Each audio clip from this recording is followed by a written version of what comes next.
Now, The Hunt Palmer Show. Boy, does it smell good. You're listening to The Hunt Palmer Show, brought to you by Rouse's Supermarkets on 104.5 ESPN, Baton Rouge. That's good. Live from the Mercedes-Benz of Baton Rouge studio, this is Hunt Palmer.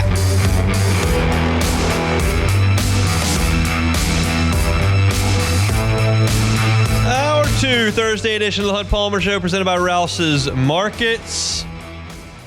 Going to chat with Chris Blair coming up in 15 minutes. We will, of course, talk with Luke Johnson coming up at 2:30.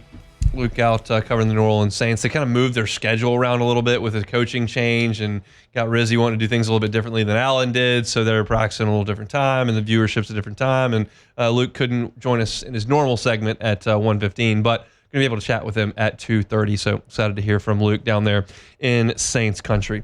I want to talk about Alabama's weapons at this point, and it's an offense that has been pretty productive for a lot of the year. They struggled to get out of neutral against Tennessee, but candidly, I think Tennessee's really good on defense. No one has scored 20 points on Tennessee all season long, and I think that's a product of a really good defense. They've got a great pass rusher. They've recruited pretty well at the linebacker spot, and their secondary is much improved from what it was just a couple of years ago when they just weren't very athletic in the secondary. But they're better, and they held Alabama in check for a lot of that game. But Bama's done some really good things in a lot of the other games that they've played.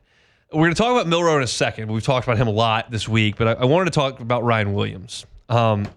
I know that everyone talks about Ryan Williams. I know that you're sick of hearing that he's 17 years old, and I don't really care that he's 17-year-old, and I don't really think it's that big a deal that he's only 17 years old. I mean, what's the difference between a guy who's 17-year-old and 8 months opposed to 18 years old and 7 months? When you're a freak athletically, you're just a freak athletically, and I'm not minimizing the ability for development in your late teen years. That certainly does happen. But this guy's been a stud, and I'm pretty confident if you took Leonard Fournette at the same age, he could have gone in there and run the ball pretty well too. I mean, there's just some guys that are just different, and not all of them are like that, but Ryan Williams certainly is. And when you look at him and you watch the highlight reel of his plays this year, I can't name every wide receiver in the SEC, but I feel comfortable telling you that he is the best stop and start wide receiver in the SEC. I don't know them all. I haven't seen them all, haven't watched highlights of them all, don't need to.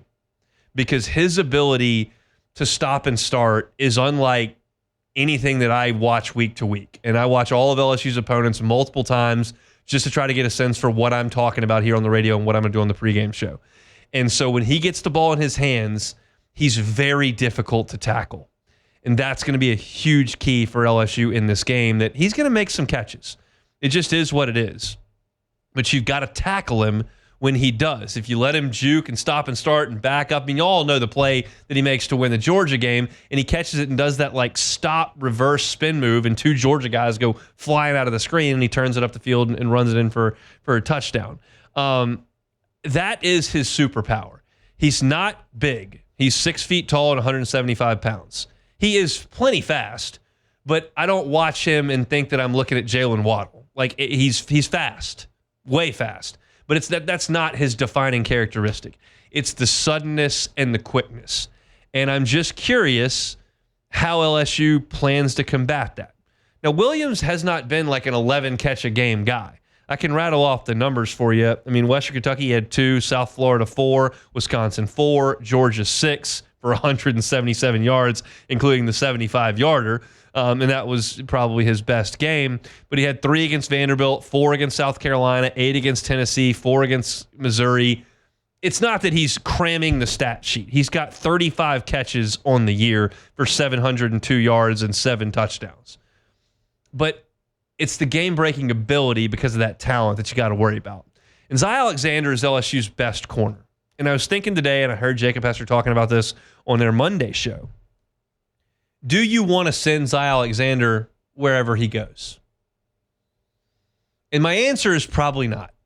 I think they'll see each other a good bit, but I'm assuming that LSU is probably going to play a lot of zone coverage in this game. That's my assumption. Because last year LSU played a ton of man against Alabama, specifically Milroe, and all the DBs had their heads turned trying to cover, and Milroe just started running, and LSU never adjusted to it and never fixed it. And the best way to have eyes on him and make sure that he can't do that as often is to play zone. Now, Alabama can theoretically find some creases in that zone and get some easy completions. But I would probably rather take my chances with Milroe sitting in the pocket, trying to find the windows in a zone, than I would letting him let his instincts take over and let him run. And I'd really rather not spend a ton of time trying to cover Ryan Williams man-to-man. So my guess is that LSU is going to play a significant amount of zone. Now, Blake Baker likes to play man. Corey Raymond loves to play man. So maybe I'm dead wrong and LSU sticks to their guns. But you have an extra week to prepare for this game, and I'm just kind of looking at it going, might be a spot to go ahead and play a little bit more zone, not necessarily travel Zy Alexander all over the field trying to stay in front of Ryan Williams. The second guy that you've got to worry about in the passing game is Jeremy Bernard. And he's got 30 catches to Williams' 35. He's got 460 yards to Williams' 702. He's got 2 touchdowns to Williams' 7.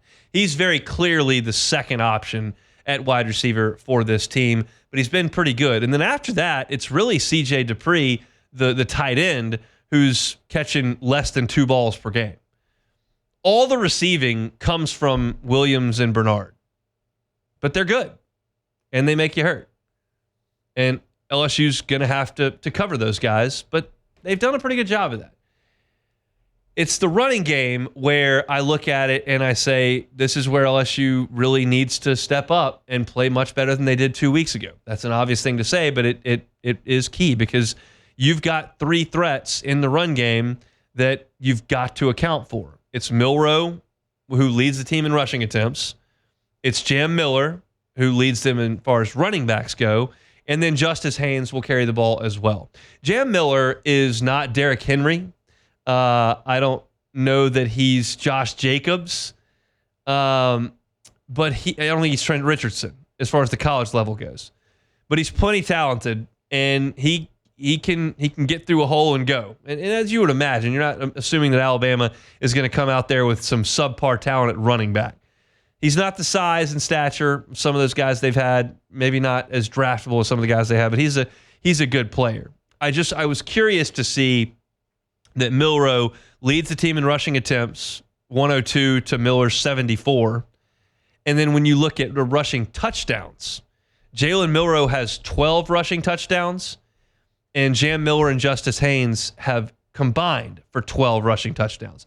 So the quarterback has run for as many touchdowns as the 2 running backs combined. When they get into the red zone, Alabama loves to call these quarterback sweeps, where they get Milroe in the shotgun and just start running him a convoy right or a convoy left. That's worked very well. LSU's going to have to find a way to step up and make that stop. It's not a team that terrifies you with skill position players in the way that Devontae Smith and Jalen Waddle and Jerry Jeudy and that crew did. I don't know right now in terms of volume that Ryan Williams is quite what Amari Cooper or Julio Jones was in their apex in college, but he's on that trajectory. It's a good offense. Alabama moves the ball. They've scored some points, and they're going to move the ball and score some points on Saturday. It's just a matter of LSU finding a way to find some big stops and coming up with a game plan to, 1, keep Ryan Williams from getting the ball and then making guys miss, and 2, keeping Jalen Milroe fairly contained, which some teams have done, some teams have done. We brought this up a number of times, but in the best games Alabama has played offensively, Milroe has run the ball and been great. In the games where Alabama has struggled, Milroe has been bottled up. And I talked about this on a radio spot I did for our Southwest Louisiana friends a little bit earlier today. But I don't expect a stat line for Jalen Milroe in the rushing department against LSU like we saw against Tennessee, 14 carries for 11 yards. Like Vanderbilt, 7 carries for 10 yards. That seems unlikely to me. But if you can make it similar to Missouri, 11 attempts, 50 yards, 1 touchdown. If that's his final score, rushing, I think LSU's okay. And I think zone coverage has something to do with that. And I think that theoretically keeps Ryan Williams in front of you for much of the night. That's kind of my 2 cents on how I think Blake Baker will handle it. But again, it's completely counterintuitive to what he generally does. He is a man-to-man, heavy blitz coordinator, and he's got a home crowd behind him on Saturday. Maybe they stick to that. I would just be a little nervous to do that against this group because they can make big, big plays on you if you get out of position or try to man these guys up one-on-one. Just my thoughts on this Alabama offense here on this Monday. If you're looking for LSU sports content, Monday, on this Thursday. If you're looking for LSU sports content, you can find it on our YouTube channel, Hunt on LSU. Hunt on LSU. All of our LSU football content posted there each and every day. I always appreciate when you subscribe to the channel, like, comment, rate, review. That helps us get our content in front of as many people as we possibly can. So thanks to you all for doing that each and every day. Step aside for a timeout. Chris Blair, the voice of the Tigers, next. The Hunt Palmer Show. Evolve Physical Therapy in Sports. EvolvePT.com is the website. If you're hurt, Robbie Bolton and his team are here to help. You can check out their facility, state of the art right there on Starring near Highland Road behind Sammy's Grill. They've got all the capabilities for you, and expert physical therapist at your beck and call. It's not going to be one of those deals where you sit there and you get a printout and they say, hey, do some stretching here and let's know how you feel in an hour. Your physical therapist is going to be hands-on, making sure you're getting the rehabilitation you need so you can get back to being your active self. Youth athletes, I know it's football season. If there's some injuries here and there, they happen. You want to get back in time to play basketball? Well, Evolve Physical Therapy and Sports can help you. No age requirement there.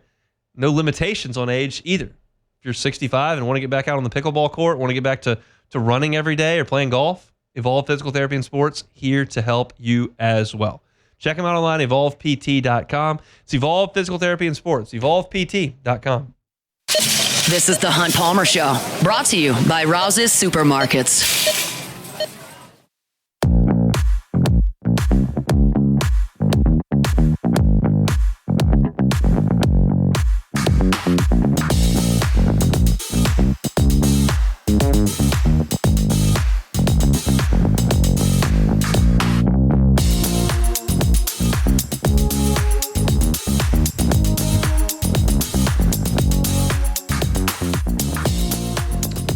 Weekend is feeling within grasp here. Thursday afternoon edition of the Hunt Palmer Show presented by Rouse's Markets.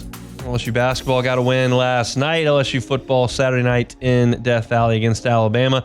Chris Blair on the call for all of it. Joins us every single Thursday. Does so now on the Jim's Firearms Hotline. Chris, how we doing?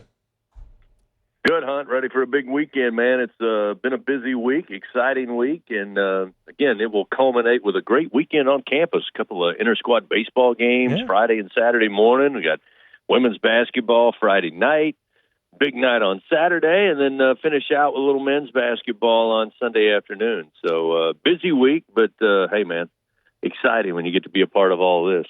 You and Coach Brady able to find your seats last night? Okay, back to business as usual. Yep. We both remembered where we were supposed to be, and we didn't get moved, and so it made it a little easier for us. But I got to tell you, man, I know I saw you last night, and interested to get your thoughts when we get a chance. But, you know, there's a couple of things I look for, and it's easy, Hunt, as I'm sure you've talked about, to see early exhibition games, early non-conference games, and everybody's excited about the start of the season, and that's natural. But I got to be honest with you. You know, Matt's been telling me for months now that he really feels like he's got a roster that, again, can play the style he likes to play and what was successful at Murray State. But more importantly than that, he's talked about the commitment and the want to play defense. And to me, if you don't have a backcourt that is dedicated to playing defense, which is with as many as great guards there are in this league, and for that matter, college basketball, I think you're going to struggle as a team. And the two games, the exhibition and last night, what I liked among more than anything else was the on-the-ball defense. There were a handful of open looks for ULM, which they made a decent team, by the way, look very bad. They hit some shots that were levels of difficulty like 10, 10.5, 11. And I just like that. I think if you can play defense, as Coach Brady says all the time, have defense, will travel. And I think that's the most optimistic thing I take away. I think it's a fun brand. I think they're going to get up and down the floor. I think they're going to put some points on the board. But if you want to win some games, you got to be dedicated to defense. And I like that early on. Yeah, they were very intentional with the guys they brought in the portal. They brought them in to play defense, and they started last night. All three of the transfers, the guards they brought in, they all started, and they're all good defensive players. I was encouraged by the fact that LSU was able to score 95 points in a game where their starting point guard, Jordan Sears, basically sat the whole first half, and they didn't shoot it great from three. And so you're not going to get as many looks at the rim as you did in this game against great teams in the SEC, but they found different ways to do it when your point guard's out and you aren't shooting it great, which I think was encouraging to me offensively. Absolutely. I mean, that's what Coach Brady kept talking about is, look, the question going into the game was, coming off the exhibition, is this a team that is comfortable taking 25, 30 threes a game or more? We still got a lot of basketball left, but I think we got a little bit of an insight. And Coach McMahon told me, hey, look, if we've got great ball reversal, if we get good penetration and kick out open threes, I'm not worried about. I'm worried about good three-pointers, not bad, contested, off-balance, falling away three-pointers. But by the same token, utilizing Jalen Reed's skill set, the way he's transformed his body, he's lean, he's strong, he's got a good handle, and he's not a traditional back-to-the-basket inside player.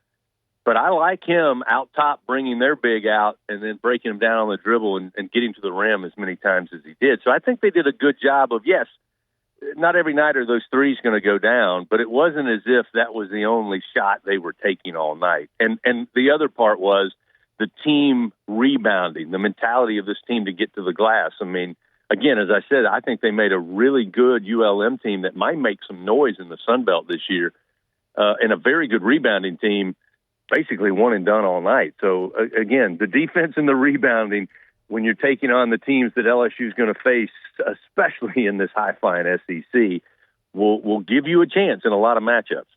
Let's talk some football. LSU and Bama Saturday night in Death Valley. I'm curious your thoughts on LSU's ability against Jalen Milroe to figure something out, because they never quite did last year in Tuscaloosa, and we know what happened in College Station in the second half last week. So kind of what's your thoughts on that matchup and what problems Milroe presents? I've been having this conversation with myself quietly in my head, Hunt, which is a dangerous thing to do, about have we seen quarterbacks who, again, are a threat to run? And the answer is obviously yes. And we've done pretty well, minus one half of football at Texas A&M, where, again, it almost just seemed like we weren't able to switch the game plan for the two styles. And I think Coach Kelly maybe said that as much on Monday. We were running right by Marcel Reed. We had plenty of a surge in the backfield. We just weren't going where the ball was. But we've done pretty good against some pretty good running quarterbacks. Now, I'm not comparing them to Jalen Milroe. When he is on, he is certainly a highlight player in college football. And I listened to the players this week, some of the defensive guys, you were there, talk about, again, they can't change their mode, and their mode has been aggressive. I mean, that's pretty obvious with Coach Baker, and I think what Kevin Peebles has done with both Swinson and Savion Jones. So they're still going to have to get some pressure.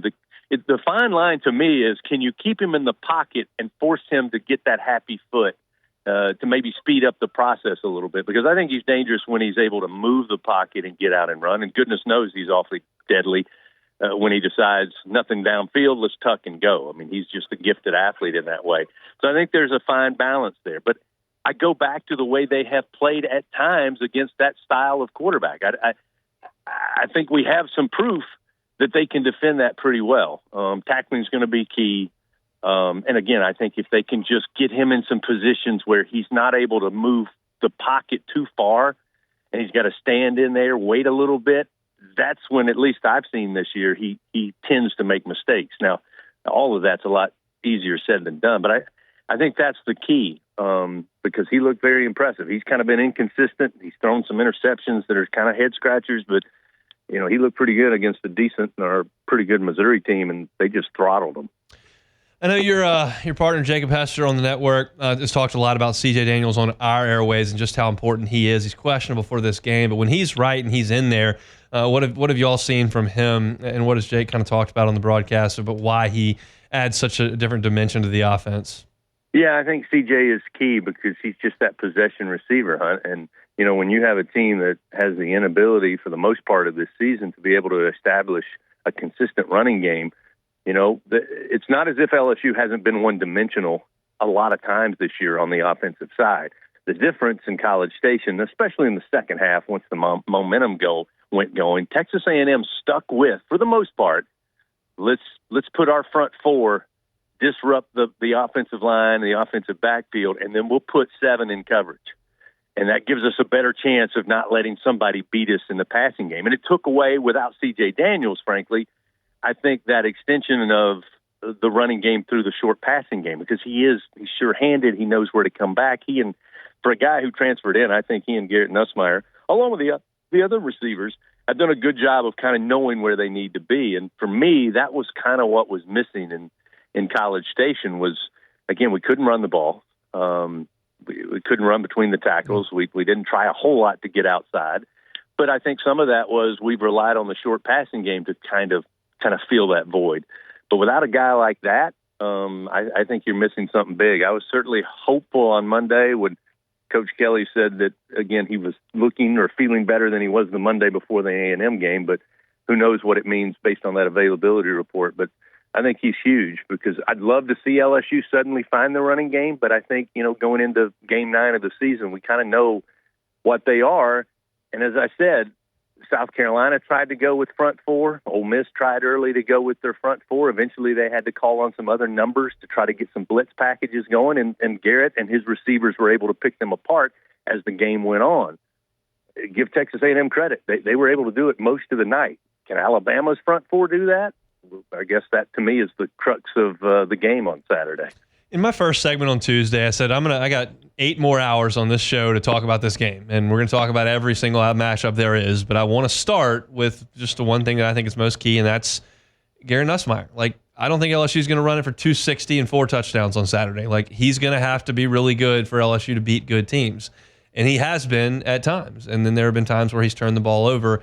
I just see Nussmeier as the guy that's got to be great for LSU to win games like this. He doesn't necessarily have to be great for you to beat Arkansas, but he's got to be great for you to beat teams like Alabama and to beat Ole Miss, and he was at the end of that game. So do you see it that way? Don't forget about Vandy, too, coming up. Yeah, it's true. Great team. No, in all seriousness, yes. But I also fall into that same category as, that was the first time this season, and I'll be honest, that I saw the left side of that offensive line for LSU get whipped. Yeah. Again, going back to when the worm turned on that interception, setting them up at the 8-yard line, and then suddenly, boom, they're right back in it, and the crowd's back in it. From that moment on, the offensive line didn't do him any favors.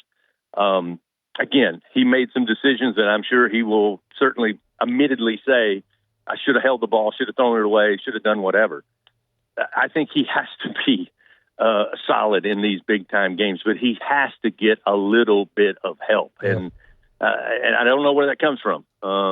But as I've said many times this week, we've seen teams try that approach, and they haven't been able to do it. And I think, and not to put all of it on the offensive line, but they're going to have to keep him clean. They're going to have to keep him upright. And I thought, even when they designed sprint out runs to the right, which he's been so good at all season, against Texas A&M, it was like whether it was a design sprint out or not, he had to run because as soon as the ball was snapped, backside pressure was coming.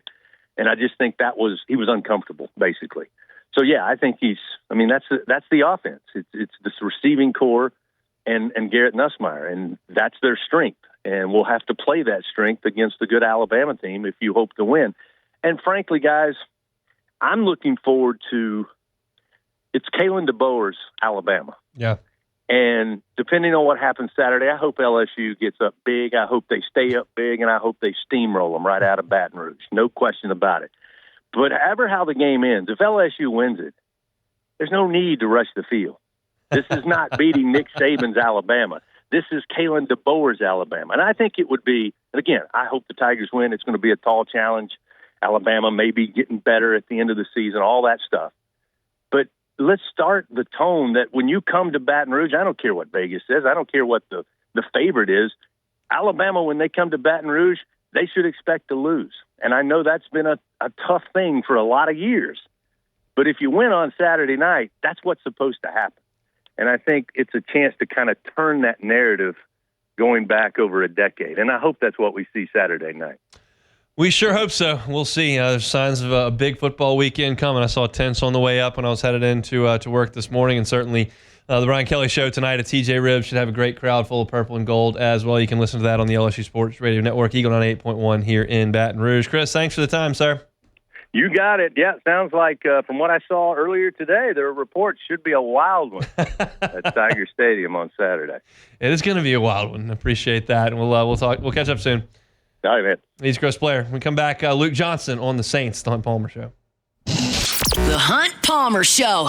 Boudreaux's Electrical Services. Boudreaux'sElectrical.com is the website. Neil and Melissa have been running things 40 years down there in Napoleonville. You do something for 40 years, you're probably doing it right. There's no probably about it. If you're in the market for a Generac home standby generator to make sure that you've got the peace of mind and know your power is not going to go out, you need to get on the phone with Boudreaux's Electrical Services. Or you can check them out online, Boudreaux'sElectrical.com. Give yourself the peace of mind to know power's not going out on you. Storms happen all the time. We get them in the middle of the summer. We had a potential one to come ashore here in November. It's half the year. Give yourself the peace of mind to know that those storms are not going to knock your power out. If you work from home, you can't afford to have that power going out. You can't be productive. Get that Boudreaux's Electrical home standby generator from Generac installed as quickly as you can. Give them a call at 985-397-1562, 985-397-1562, or 225-300-9389, 225-300-9389. That's the Gonzales location, or as I've told you, Boudreaux'sElectrical.com. You're listening to The Hunt Palmer Show, brought to you by Rouse's Supermarkets.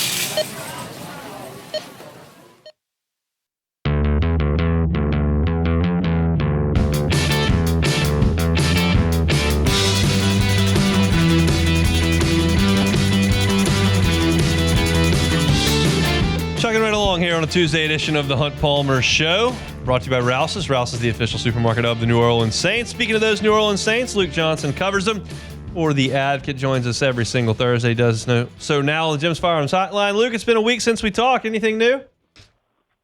Yeah, here and there. A couple things changed. You want to talk about it? Yeah, let's talk about it. When you walked out of the building on Sunday in Charlotte, did you think the end was coming? Yes. I will tell you that my colleagues and I, after I went through the locker room, honestly, I kind of figured it after the game, and then it really was cemented for me after I talked to the players in the locker room after the game.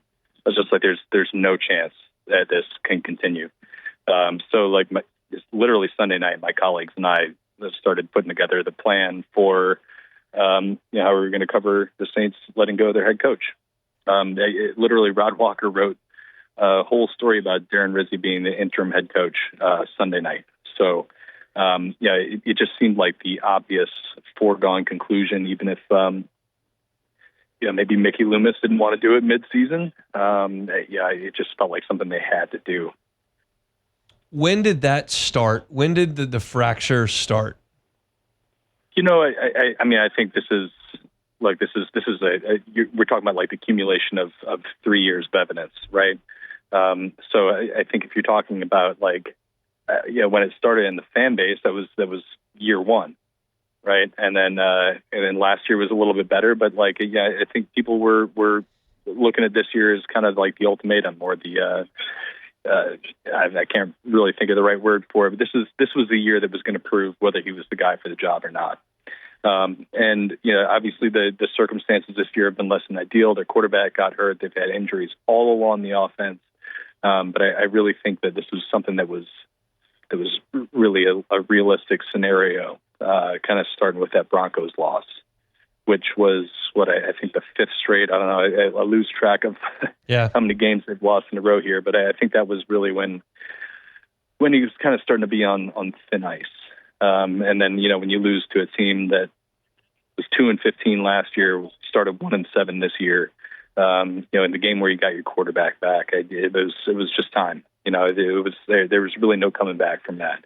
Even if he would have stayed on for the rest of the year, even if they would have turned things around, I think they would have had a really, really hard time holding on to him after this.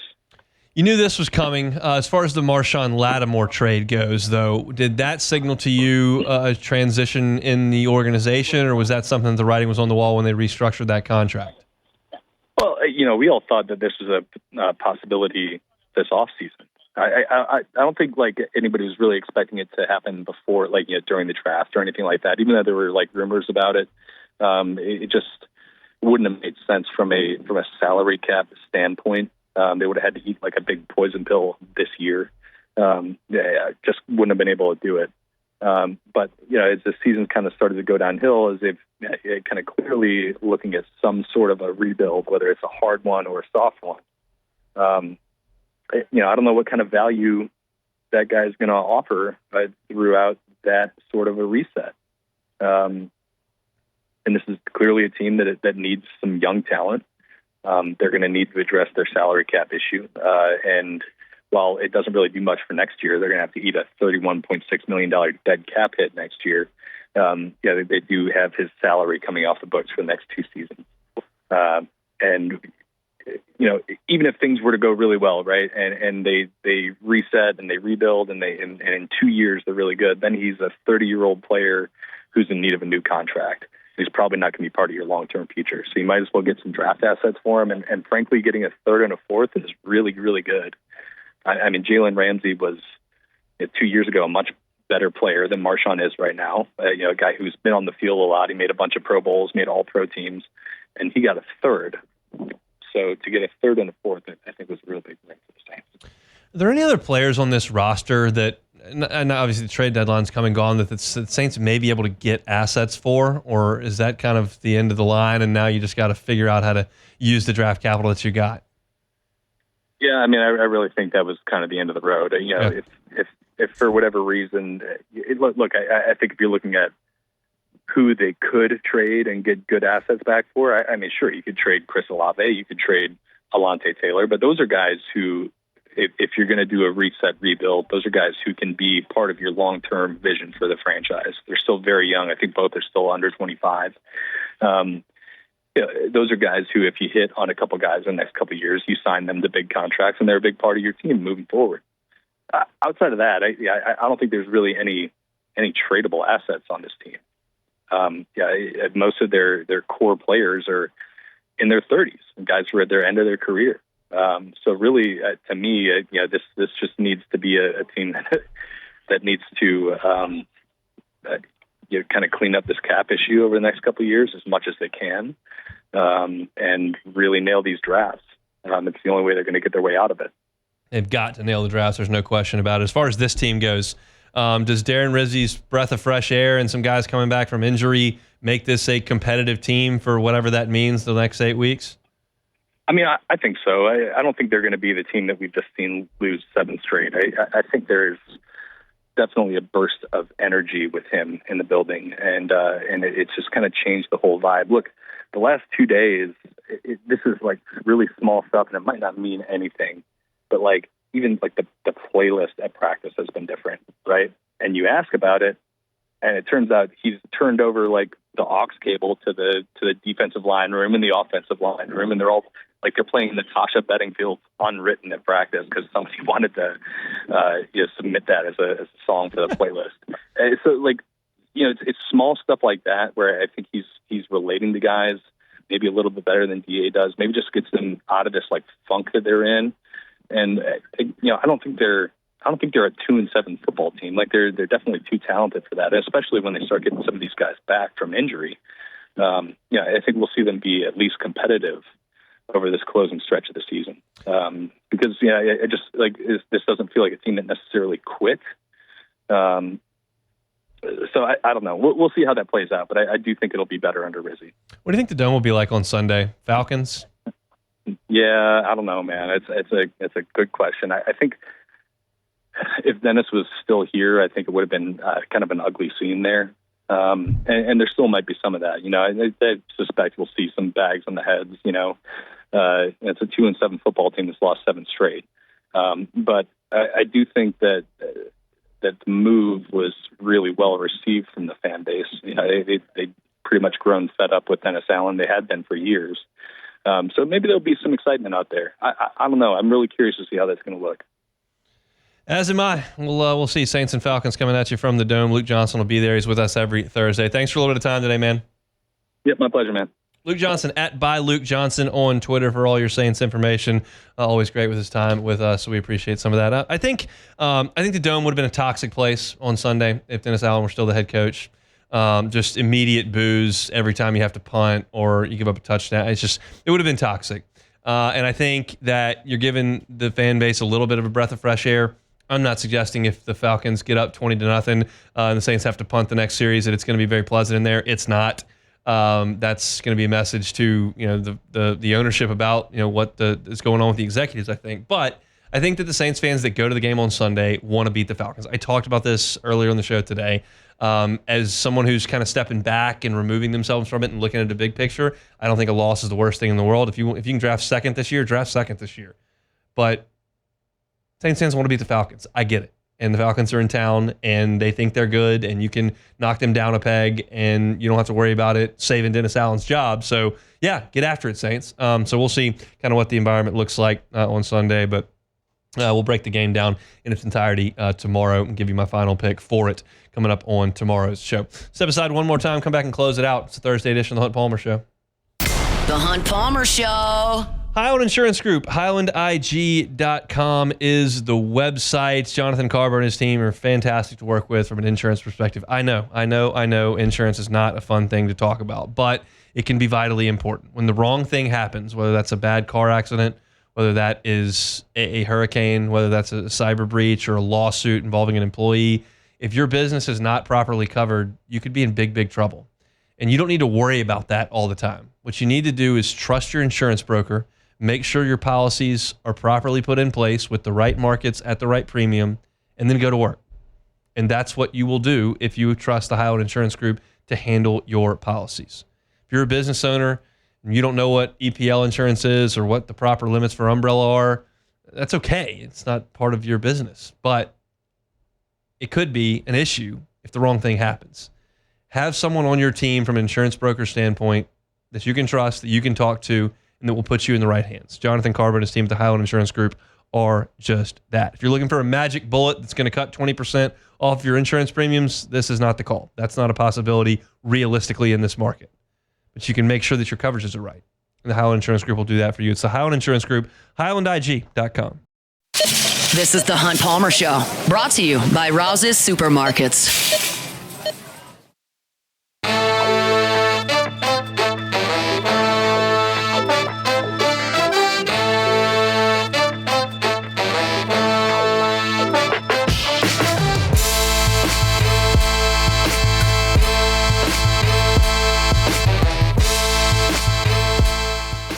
Tune in Sunday for an NFL Week 10 triple header. First, the Bucs host the 49ers at noon, followed by the Eagles and Cowboys at 3:25 and the Lions and Texans at 7:20. Your home for the NFL is 104.5 ESPN Baton Rouge. I want to let you know about our programming for Fridays during football season. It's a football Friday here on 104.5 ESPN Baton Rouge. A little bit of a tweak tomorrow. We'll start things off with Off the Bench, 7 to 10 a.m. Jacob and T-Bob getting you ready for the weekend in football with a lot of sports talk and some very much not sports talk, but that's Off the Bench. Then at 10 o'clock, straight up from Rufino's on Highland Road, it'll be live at lunch. Jimmy and Charlie, with all their help, will get you going for 3 hours there, 10 to 1 from Rufino's. I'm on from 1 to 3. Then Matt's on from 3 to 6 on After Further Review. Cade will be here at 6 o'clock for Louisiana Prep Preview. No Catholic High football tomorrow. They'll actually play tonight against Zachary, so we'll have that on 104.5 ESPN Baton Rouge when it kicks off. But then Cade will step aside. They'll come back with Louisiana Prep Scoreboard at 10 o'clock. So a small break in local action because of no Catholic High tomorrow, but almost all the way from 7 a.m. to midnight tomorrow. We'll be live and local with all your football content. Very much looking forward to tomorrow's show as we get ready for LSU and Bama. Our Thursday shows are brought to you by Rouse's. Get on by Rouse's, Burbank and Lee. That's where I go. That's where our pregame show emanates from on Saturdays, and that's a great location for us. But there's a Rouse's location pretty pretty well near you if you're in South Louisiana, all the way over to Gulf Shores, Alabama. If you're getting stuff for the tailgate, getting stuff to watch the games this weekend, get on by Rouse's. They have got everything that you need. And I always tell you to download the Rouse's app because a lot of folks don't love going to the grocery store, don't have time to go into the grocery store. You don't have to. You just do all your shopping right there on the app. Personal shopper will go in, do all that shopping. You just pull up right next to the front door. They walk it right out to you, drop it in the car. You are on your way. Makes grocery shopping so easy. Rouse's, this feels like home. All right, let's play some Take It or Leave It and close it out, Beck. All right, first one here. It was announced today, Paul Skeens and Livy Dunn together are going to be the College Game Day guest pickers on Saturday. Take it or leave it. I'm going to take it. I think that I'll take it. I think that those two are a powerful brand for LSU. I don't know that Paul is the best on TV. Yeah. Livy's good. She's got a great personality. I don't know if she does anything about football, but she'll do it, and she'll do a good job. Paul's a little dry, but he's really good at pitching. But having those two guys, those two that have won national championships with LSU and have such a huge brand following nationwide is a good thing for LSU. I still wish it was Joe Burrow that they could convince to come down here. Doesn't feel like something Joe would be super keen on doing. He's kind of a get-to-work kind of guy, and I don't know that flying down to Baton Rouge to watch football on his mini bye week isn't necessarily all that he wants to do. He's going to play tonight. But I was hoping for Burrow. I was thinking that Dunn and Skeens were a chance to do it. I actually wrote a piece for LouisianaSports.net earlier this week that kind of gave the options for a College Game Day guest picker. And look, Paul Skeens and Livy Dunn were on that list. Credit to me for being incredible at predicting guest pickers. So it'll be Paul Skeens and Livy Dunn on Saturday morning. All right, next one here, Juan Soto for the New York Yankees. His agent, Scott Boras, much maligned or infamous, if you will, for the way he handles his clients. But he said that Soto will be taking his time surveying the free agent market before signing with the team, I'm sure. The Cubs might be involved. Take it or leave it. Leave it. No chance. There's no chance. No chance. They don't do that. You think the Yankees will try to get him back, though? I think the Yankees will get him back. Okay. I think he loved it there. I think he wants to play there. But I think he got instructions from the Boras camp not to say anything after the season, and they asked him after the World Series, and he was like, well, I'm just going to go to the market. One thing that I hope that we avoid with Soto was that trend that we got into where you were getting deep into March and free agents weren't signing. We've stopped that a little bit, but it was just ridiculous. These deals used to get done at the winter meetings in December, and you were going 4 weeks into spring training, and guys weren't signed yet. Let's not do that. Let's get the teams in place by the end of January. Yeah. Let's move forward. All right, next one here. The St. Louis, it's following baseball. St. Louis Cardinals say that Wilson Contreras is making a permanent move to first base. Wow. We think that being such a productive hitter and not catching will make him a better hitter, their GM said, John Mozeliak said on Wednesday. Contreras at first base. Take it or leave it? I'll leave it. I mean, he's not a great receiver, but he's a hell of a thrower. Yeah. And he's not an elite hitter that you would want at first base. You're looking at first base for somebody like Matt Olson to just go nuts and hit a bajillion home runs like Anthony Rizzo did for the Cubs over the years. Contreras is a 275, 24 homer guy, which is fine, but he's not a slugger. I think that's an average first baseman. Yeah, it's weird. I don't know, but I mean, what's Goldschmidt doing? Is he done? That's a good question. They're not going to bring him back apparently. So that opens a spot there at first, but he's got a no trade clause and he's there through the next 3 seasons. So they had to figure something out. I guess that was the best option. But moving on, Joe Burrow will get the road win in Baltimore tonight. Take it or leave it. I'm gonna leave that one. Yeah. I just don't love their chances.